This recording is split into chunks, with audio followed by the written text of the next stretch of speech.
Now, to put this reading into context, right? Jesus tells a parable about a son who ponders his father's love only after he has spurned it. The grace he receives is beyond his hopes. That same grace is a crisis for an older brother who believes it is his obedience that has earned his place in the Father's home. So the Holy Gospel according to Luke. Glory to you, O Lord. Now all the tax collectors and sinners were coming near to listen to Jesus. And the Pharisees and the scribes were grumbling and saying, "This fellow welcomes sinners and eats with them." So he told them this parable. There was a man who had 2 sons. The younger of them said to his father, "Father, give me the share of the wealth that will belong to me." So he divided his assets between them. A few days later, the younger son gathered all he had and traveled to a distant region, and there he squandered his wealth in dissolute living. When he had spent everything, a severe famine took place throughout that region, and he began to be in need. So he went and hired himself out to one of the citizens of that region, who sent him to his fields to feed the pigs. He would gladly have filled his stomach with the pods that the pigs were eating, and no one gave him anything. But when he came to his senses, he said, "How many of my father's hired hands have bread enough and to spare, and here I am dying of hunger? I will get up and go to my father, and I will say to him, 'Father, I have sinned against heaven and before you. I am no longer worthy to be called your son. Treat me like one of your hired hands.' So he set off and went to his father. But while he was still far off, his father saw him and was filled with compassion, and he ran and put his arms around him and kissed him. Then the son said to him, 'Father, I have sinned against heaven and before you. I am no longer worthy to be called your son.' But the father said to his servants, 'Quickly, bring out a robe, the best one, and put it on him, and put a ring on his finger and sandals on his feet.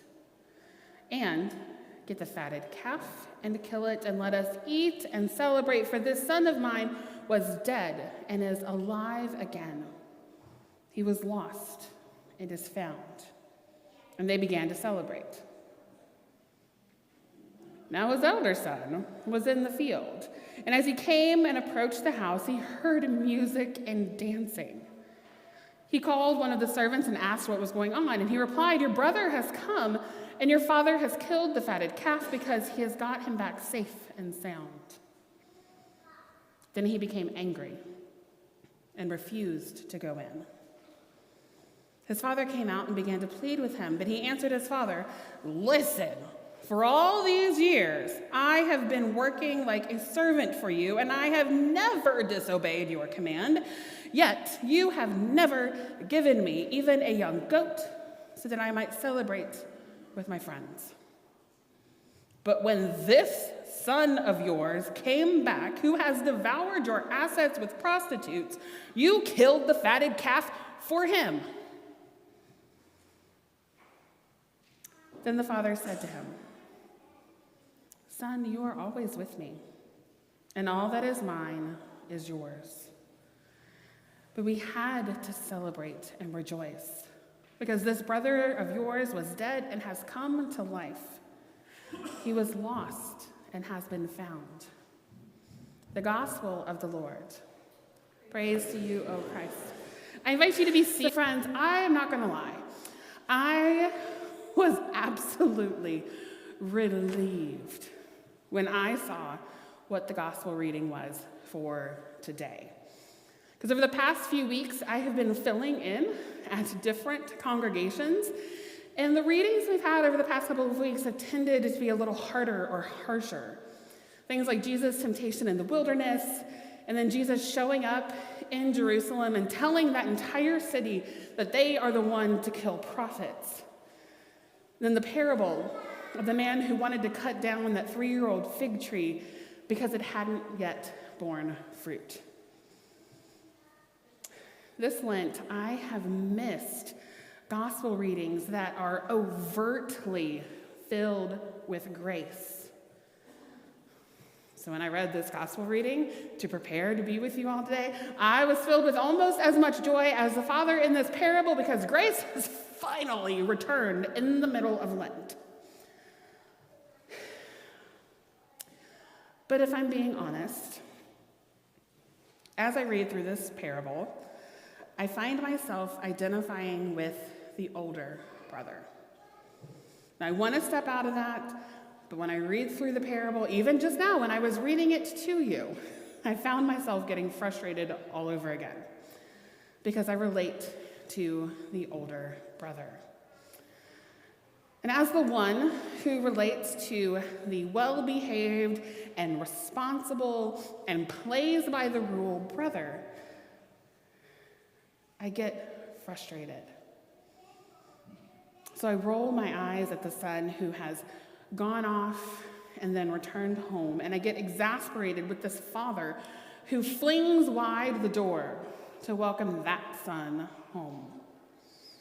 Now, if I were to ask you to name the parable that I just read to you, you would probably say the parable of the prodigal son, right? It's what the title is in most every Bible.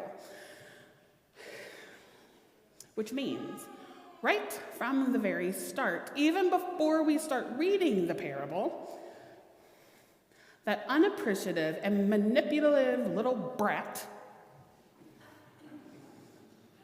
gets all the attention. Now, the story's first line, or the parable's first line, is that there's a man who has 2 sons.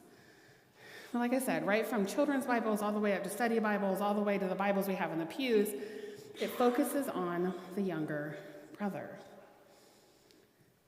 Hearing that title tells us the ending, or it teaches us a lesson, or it reminds us of the lesson by jogging our memory. Because there's that son who asked for his inheritance before his father dies, and he squanders it, and he hits his own type of rock bottom, quite literally in a pigsty. And that's suddenly all okay because the father welcomes him home with open arms. So,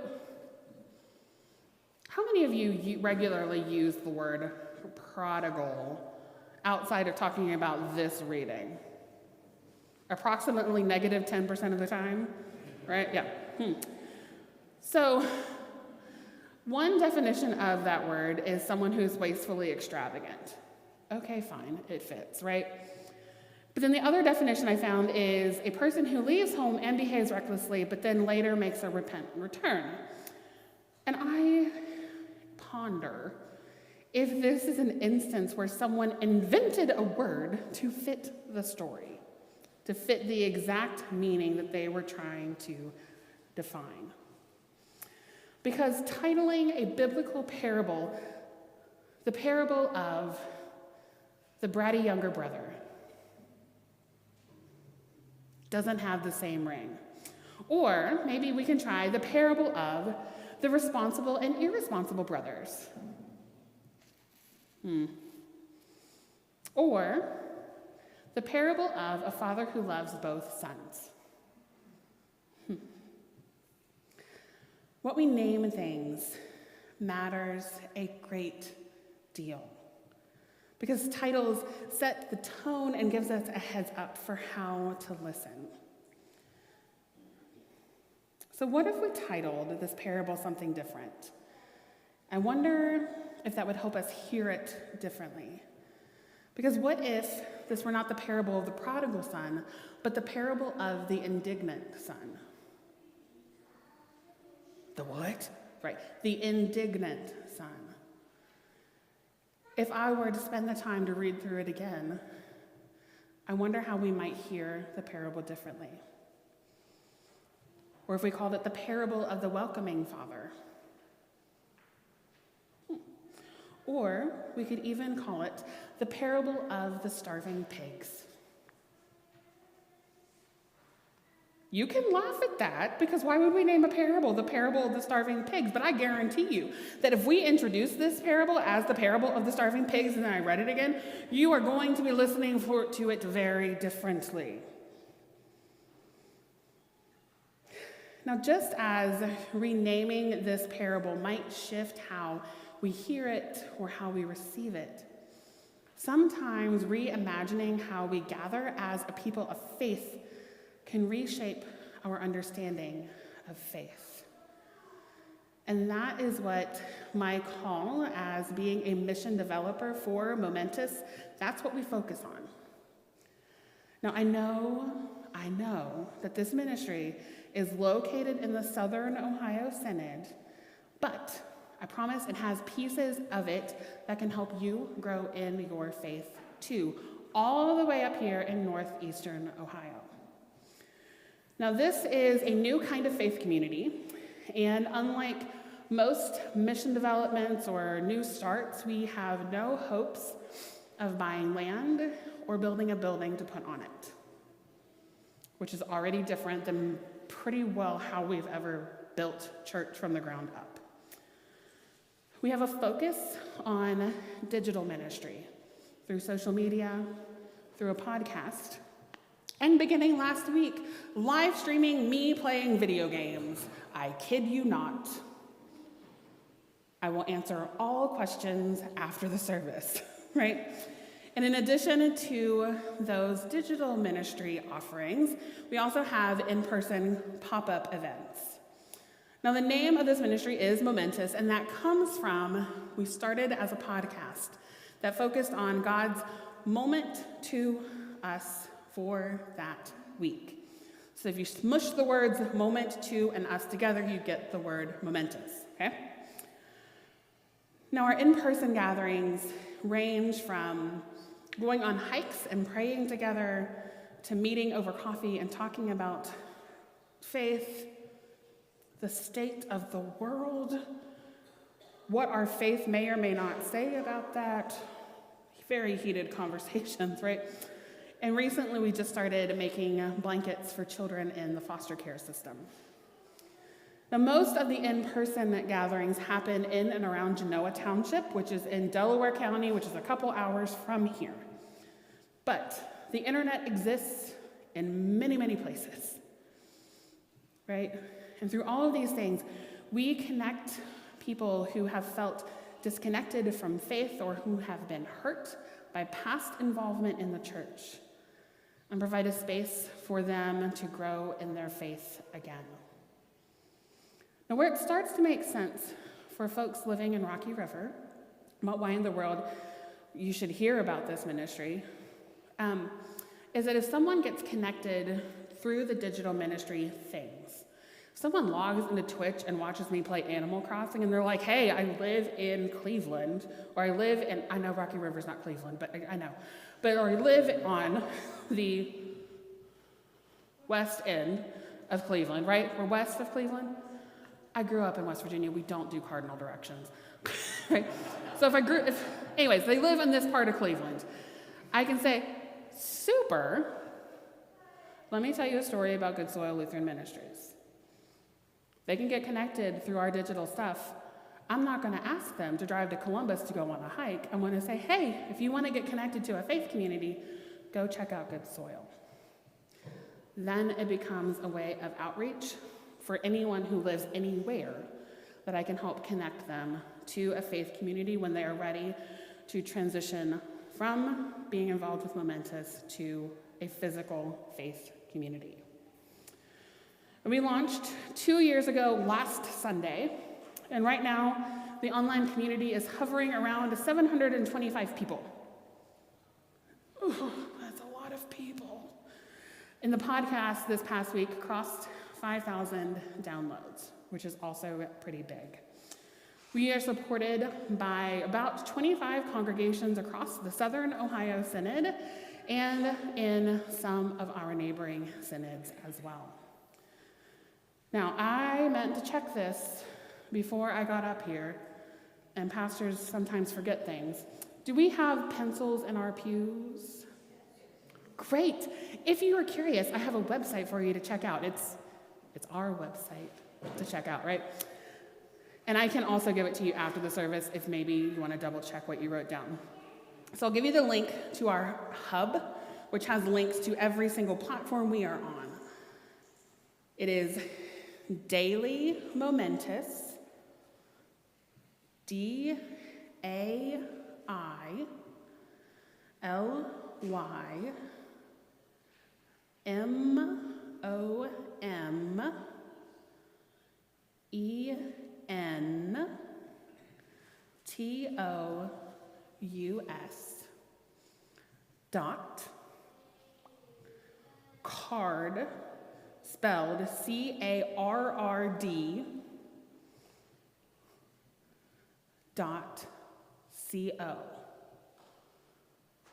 Now, those of you who have typed in web addresses before, I know it looks like the weirdest thing you've ever written down. I promise it's a legitimate website. DailyMomentous.card.co. I will be right there at the end of worship if you want to check your spelling, okay? I can also make sure that Pastor Marissa gets it and we can distribute it some way that way too. But through this ministry, we meet people who have felt disconnected from faith. Sometimes because they've been told that they don't belong, and sometimes because they think they have everything worked out. And they've worked so hard to have everything worked out, only to realize that life has bumps that are out of our control. And grace shows up and says that there is a place for them here. There is a place for both the prodigal son and the older brother. There is a place for those who are seeking and for those who are skeptical. Now, when I give myself permission to admit that I completely understand the older brother and his frustrations in this parable, I do start to hear things differently when I actually just own it instead of fighting it.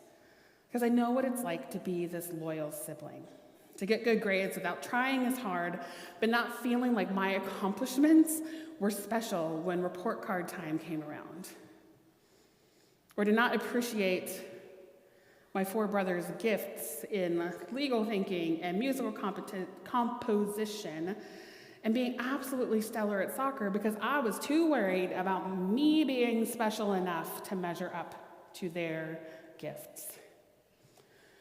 Now, I am incredibly lucky because I lived with both of my parents longer than any of my other siblings did. There are a series of marriages and divorces and remarriages, so there's some halves, there's some steps, all that stuff. But I lived with both of my parents for longer than my siblings lived with theirs, which meant that my parents were able to be at things like piano and dance recitals and concerts and competitions and all of those things that you celebrate. But because I was with them, that also meant I got a disproportionate amount of discipline from them. So when my brothers would come back and visit for a weekend, imagine my shock when I saw them getting away with stuff that I would have been grounded for even thinking of, but it's okay because they're just here for the weekend. We don't see them that often. It's fine.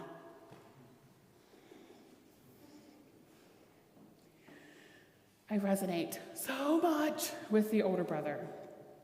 Not because I had it rough growing up, or because I'm really made up with my brothers, but because I know that this is how I've come to understand grace. I can think that I am doing every single thing right. I can work my nose to the grindstone to be the best. I can follow every single rule, and I can live fully up to someone else's expectations, and still I will get the exact same forgiveness, the same welcome at the table, the same promise of salvation as everyone who thinks and believes and behaves very differently than I do. because that is grace. I can judge someone else's choices, from our political leaders all the way down to my very closest friends, because sometimes even our very closest friends are ding-dongs every now and then.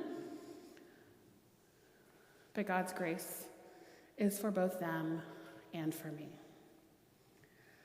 I can decide to be the most responsible person, to pay all of my debts and to live within all of the laws of society and to support local businesses, but it turns out that God's grace is also for those who abuse systems and criminals and me. I can keep a tight-knit circle of friends who think and act like I do. But even if I were to ignore the voices that challenge my own complacency, that speak judgment to my choices and my beliefs, God's grace is for them and for me.